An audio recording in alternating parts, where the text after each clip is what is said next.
कदमवाडीकरांच्या महाराज केसरीच्या मैदानातला फायनलचा भेरा पडतोय.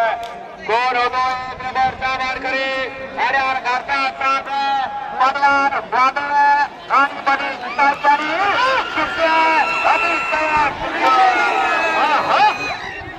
काय पण घडू शकतं. हे बैलाईचं शर्यत क्षेत्र आहे. 2 तास हा तिघारा लाभ मात्र दुसऱ्याचा झाला.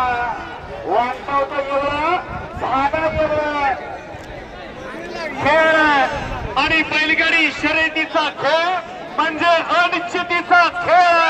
आणि घडलं नेमकं काय आणि खऱ्या अर्थानं सध्या खरेदी झाली आणि हिंद केसरीचं मैदान पडलं आणि त्या माऊलीच्या नशिबी 2 वेळा हिंद केसरीचा किताब मिळाला.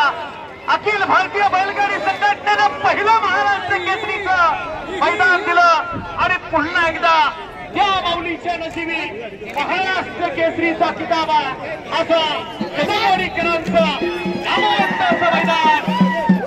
कदमवाडीकरांचं महाराष्ट्र केसरी मैदान काय झालं वेळात वेळ म्हणून या ठिकाणी या महाराष्ट्र केसरी